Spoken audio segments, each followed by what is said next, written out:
दृष्टि आईएएस के टुडे जी के प्रोग्राम में आपका स्वागत है। शुरुआत करते हैं पिछले अभ्यास प्रश्न से, जिसमें हमने आपसे पूछा था आदित्य एल1 के संदर्भ में निम्नलिखित कथनों पर विचार कीजिए। कथन 1 था, यह सूर्य का अध्ययन करने वाली भारत की दूसरी वेधशाला है। और कथन 2 था, इसे नासा के रॉकेट से लॉन्च किया जाएगा। उपयुक्त में से कौन सा ऐसे कथन सही है या फिर है, यह आपको बताना था। आपके ऑप्शन थे ऑप्शन ए केवल 1, ऑप्शन बी केवल 2, ऑप्शन सी 1 और 2 दोनों, या फिर ऑप्शन डी न तो 1 और न ही 2। तो इस प्रश्न का सही उत्तर है विकल्प डी, न तो 1 और न ही 2। आप में से कई व्यूअर्स ने इस प्रश्न का एकदम ठीक जवाब दिया है। इसी तरह अपने सुझाव, प्रतिक्रियाएं और जवाब हमें भेजते रहिए, हमें इसका इंतजार रहता है। चलिए अब आगे की बात को एक्सप्लेनेशन से समझते हैं। हाल ही में इसरो ने अपने बहुप्रतीक्षित सूर्य मिशन आदित्य एल1 की लॉन्च तारीख की घोषणा की। इसरो के मुताबिक इसे 2 सितंबर 2023 को 11:50 IST टाइम पर श्रीहरिकोटा के सतीश धवन अंतरिक्ष केंद्र से लॉन्च किया जाएगा। बता दें कि आदित्य एल1 इसरो की ओर से सूर्य का अध्ययन करने वाली पहली अंतरिक्ष आधारित भारतीय वेधशाला है। इसलिए कथन 1 सही नहीं है। इसरो ने बताया कि अंतरिक्षयान को PSLV C57 रॉकेट द्वारा लॉन्च किया जाएगा, इसलिए कथन 2 सही नहीं है। आदित्य एल1 पृथ्वी से कुल 1.4 मिलियन किलोमीटर की दूरी तय करेगा, जो चंद्रमा से 4 गुना अधिक है। सबसे पहले अंतरिक्षयान को पृथ्वी की निचली कक्षा में रखा जाएगा, फिर इसे ऑनबोर्ड प्रणोदन का उपयोग करके लैग्रेंज बिंदु यानी L1 की ओर लॉन्च करने के लिए अधिक दीर्घवृत्ताकार बनाया जाएगा। इस प्रकार इस प्रश्न का सही उत्तर है विकल्प डी, न तो 1 न ही 2। चलिए अब शुरुआत करते हैं आज के एपिसोड की। आज के एपिसोड का पहला प्रश्न है, सोडियम आयन बैटरी के संबंध में निम्नलिखित कथनों पर विचार कीजिए। कथन 1 है, यह रिचार्जेबल बैटरी है जिसे बैटरी की चार्जिंग और डिस्चार्जिंग के दौरान इलेक्ट्रोड के बीच सोडियम आयन की आवाजाही की जरूरत होती है। कथन 2 है, यह बैटरी लिथियम आयन वेरिएंट की तुलना में तेजी से चार्ज होती है। और कथन 3 है, इनका उत्पादन लिथियम आयन बैटरी की तुलना में महंगा है। उपयुक्त में से कितने कथन सही है, यह आपको बताना है। आपके ऑप्शन है केवल 1, केवल 2, सभी 3 या फिर कोई भी नहीं। तो इस प्रश्न का सही उत्तर है विकल्प बी, केवल 2 कथन ही सही है। चलिए एक्सप्लेनेशन देखते हैं। हाल ही में कोयम्बटूर के एक स्टार्टअप AR4 टेक ने सोडियम आयन बैटरी पैक बनाने के लिए सिंगापुर की सोडियन एनर्जी के साथ साझेदारी की है। बता दें कि सोडियम आयन बैटरी एक रिचार्जेबल बैटरी है जिसे बैटरी की चार्जिंग और डिस्चार्जिंग के दौरान इलेक्ट्रोड के बीच सोडियम आयन की आवाजाही की जरूरत होती है, इसलिए कथन 1 सही है। ये बैटरी लिथियम आयन वेरिएंट की तुलना में तेजी से चार्ज होती है, इसलिए कथन 2 सही है। इन्हें बनाने के लिए जरूरी कच्चे माल की प्रचुरता के कारण लिथियम की तुलना में इसका उत्पादन करना सस्ता है, इसलिए कथन 3 सही नहीं है। ये ऊर्जा से भरपूर एवं गैर ज्वलनशील होती हैं और ठंडे तापमान में अच्छी तरह से काम करती है। इस प्रकार केवल 2 कथन ही सही है। इस तरह प्रश्न क्या हुआ, विकल्प बी सही हो जाएगा, यानी इस प्रश्न का सही उत्तर है केवल 2 कथन ही सही है। अगला प्रश्न है, सिंगापुर के संदर्भ में निम्नलिखित कथनों पर विचार कीजिए। कथन 1 है, यह मलय प्रायद्वीप के दक्षिणी सिरे पर स्थित है। और कथन 2 है, यह भूमध्य रेखा से लगभग 85 मील यानी 137 किलोमीटर दक्षिण में स्थित है। उपयुक्त में से कौन सा ऐसे कथन सही है या फिर है, ये आपको बताना है। आपके ऑप्शन है केवल 1, केवल 2, 1 और 2 दोनों, या फिर न तो 1 न ही 2। तो इस प्रश्न का सही उत्तर है विकल्प ए, केवल 1। हाल ही में भारत ने सिंगापुर की खाद्य सुरक्षा जरूरतों को पूरा करने के लिए चावल निर्यात की अनुमति देने का फैसला किया है। आपको बता दें कि सिंगापुर दक्षिण पूर्व एशिया में एक संप्रभु द्वीप देश है और नगर राज्य है। ये दक्षिण पूर्व एशिया का सबसे बड़ा बंदरगाह और दुनिया के सबसे व्यस्त बंदरगाहों में से एक है।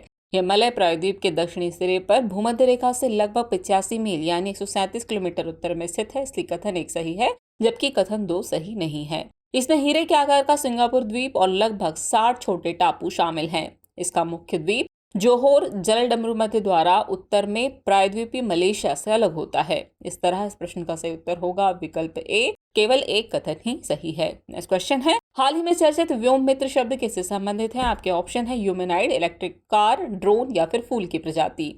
तो इस प्रश्न का सही उत्तर है विकल्प ए, ह्यूमनॉइड। चंद्रयान 3 की सफलता के बाद अब इसरो स्पेस में महिला रोबोट भेजने की तैयारी कर रहा है। इसरो का लक्ष्य गगनयान मिशन से पहले व्योममित्र नामक महिला रोबोट को अंतरिक्ष में भेजना है। व्योममित्र एक ह्यूमनॉइड है जिसे अंतरिक्ष में मानव संबंधी कुछ कार्य करने के लिए डिजाइन किया गया है, जबकि गगनयान परियोजना में 3 दिनों के मिशन के लिए 3 सदस्यों के एक दल को 400 किलोमीटर की कक्षा में लॉन्च करने की परिकल्पना की गई है। इस परियोजना में इन सदस्यों को वापस भारतीय समुद्री जल में सुरक्षित उतार कर मानव अंतरिक्ष उड़ान क्षमता का प्रदर्शन किया जाएगा। इस तरह इस प्रश्न का सही उत्तर है विकल्प ए, ह्यूमनॉइड। नेक्स्ट क्वेश्चन है, हाल ही में चर्चित कुंभलगढ़ वन्यजीव अभ्यारण्य किस राज्य में स्थित है। आपके ऑप्शन है मध्य प्रदेश, राजस्थान, हरियाणा या फिर महाराष्ट्र। तो इस प्रश्न का सही उत्तर है विकल्प बी, राजस्थान। हाल ही में भारत के शीर्ष बाघ संरक्षण निकाय राष्ट्रीय बाघ संरक्षण प्राधिकरण यानी NTCA ने राजस्थान में 2 और टाइगर रिजर्व घोषित किए हैं। दरअसल एनटीसीए ने कुंभलगढ़ वन्यजीव अभयारण्य को 2 बाघ रिजर्व के रूप में सैद्धांतिक मंजूरी देने के अलावा धौलपुर करौली टाइगर रिजर्व को भी अंतिम मंजूरी दे दी। इसी के साथ अब देश में टाइगर रिजर्व की कुल संख्या 55 हो गई है। आपको बता दें कि कुंभलगढ़ वन्यजीव अभयारण्य राजस्थान राज्य में स्थित एक संरक्षित क्षेत्र है। यह अरावली पर्वत श्रृंखला के किनारे पर स्थित है और भील, गरासिया एवं खनाबदोश रायका चरवाहों जैसी स्वदेशी जनजातियों का घर है। इसलिए विकल्प बी सही है, यानी इस प्रश्न का सही उत्तर होगा विकल्प बी, राजस्थान। नेक्स्ट क्वेश्चन है, दुनिया के पहले इलेक्ट्रिक फ्लेक्स फ्यूल व्हीकल के संबंध में निम्नलिखित कथनों पर विचार कीजिए। कथन 1 है, यह भारत और जर्मनी के सहयोग से विकसित उत्पाद है। कथन 2 है, यह बिजली और गैसोलीन के संयोजन से चलेगा। उपयुक्त में से कौन सा सही कथन सही है या फिर है, यह आपको बताना है। आपके ऑप्शन है केवल 1, केवल 2, 1 और 2 दोनों, या फिर न तो 1 न ही 2। तो इस प्रश्न का सही उत्तर है विकल्प डी, न तो 1 न ही 2। हाल ही में केंद्रीय सड़क एवं परिवहन मंत्री ने दुनिया का पहला BS6 stage 2 electric flex fuel vehicle launch किया। इस इलेक्ट्रिक फ्लेक्स फ्यूल व्हीकल को भारत ने अकेले विकसित किया है, जर्मनी के सहयोग से नहीं। इसलिए कथन 1 सही नहीं है।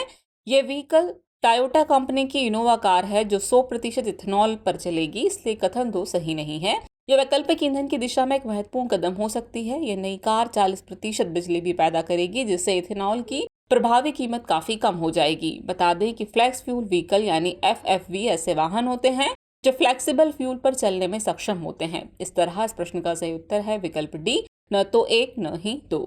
नेक्स्ट क्वेश्चन है, हॉर्न ऑफ अफ्रीका के संदर्भ में निम्नलिखित कथनों पर विचार कीजिए। कथन 1 है, यह अफ्रीका के पूर्वी भाग में स्थित है। और कथन 2 है, इसमें सोमालिया, इथियोपिया और जिबूती जैसे देश शामिल हैं। उपयुक्त में से कौन सा सही कथन सही है या फिर है, यह आपको बताना है। आपके ऑप्शन है केवल 1, केवल 2, 1 और 2 दोनों, या फिर न तो 1 न ही 2। तो इस प्रश्न का सही उत्तर है विकल्प सी, 1 और 2 दोनों ही कथन सही है। हाल ही में एक पूर्वानुमान में बताया गया है कि अक्टूबर से दिसंबर 2023 तक हॉर्न ऑफ अफ्रीका में भारी वर्षा होने का अनुमान है। बता दें कि हॉर्न ऑफ अफ्रीका अफ्रीकी मुख्य भूमि के सबसे सुदूर पूर्वी छोर पर स्थित विश्व का चौथा सबसे बड़ा प्रायद्वीप है।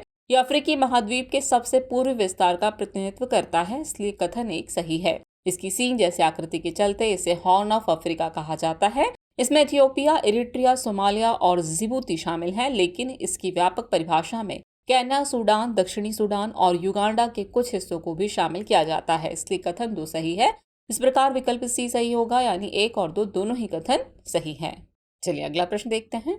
इन्हें 20वीं सदी की पहली प्रतिष्ठित महिला पंजाबी लेखिका, उपन्यासकार और कवयित्री माना जाता है। इनका जन्म 31 अगस्त 1919 को गुजरावाला, पंजाब में हुआ था। इन्हें साहित्य अकादमी, भारतीय ज्ञानपीठ और पद्म विभूषण जैसे कई प्रतिष्ठित पुरस्कारों से सम्मानित किया गया है। उपयुक्त अनुच्छेद निम्नलिखित में से किसकी व्याख्या करता है? आपके ऑप्शन है अमृता प्रीतम, सुभद्रा कुमारी चौहान, महादेवी वर्मा या फिर कृष्णा सोबती। तो इस प्रश्न का सही उत्तर है विकल्प ए, अमृता प्रीतम।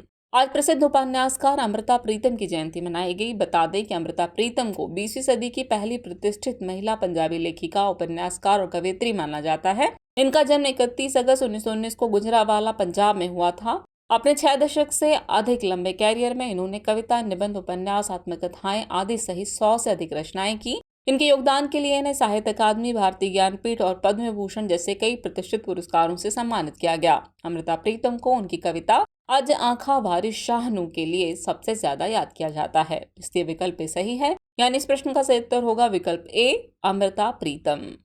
चलिए हम पहुंच गए एपिसोड के अंतिम प्रश्न पर। तो अंतिम प्रश्न है, हाल ही में किस देश ने निगरानी विमान ओरोन का परीक्षण शुरू किया है? आपके ऑप्शन है भारत, इजराइल, ब्रिटेन या फिर जापान। तो इस प्रश्न का सही उत्तर है विकल्प बी, इजराइल। चलिए एक्सप्लेनेशन देख लेते हैं। हाल ही में इजराइल ने अपने अत्याधुनिक निगरानी विमान ओरोन की परीक्षण उड़ानें शुरू की हैं। बता दें कि ओरोन एक खुफिया निगरानी और टोही ISR मिशन विमान है।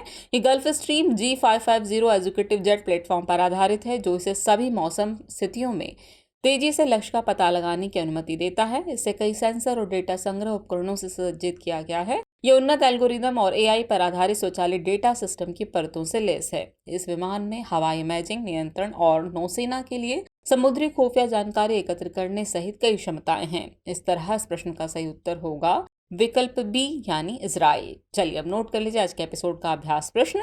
हाल ही में किस राज्य ने गृह लक्ष्मी योजना शुरू की है? आपके ऑप्शन है option A Madhya Pradesh, option B Rajasthan, option C Karnataka या फिर ऑप्शन डी तमिलनाडु। तो व्यूअर्स, इस प्रश्न का जवाब कमेंट बॉक्स में देना न भूलें। जल्दी मिलते हैं नए एपिसोड में कुछ और नए सवालों और जानकारियों के साथ। तब तक के लिए शुक्रिया और आप सभी को रक्षाबंधन की हार्दिक शुभकामनाएं।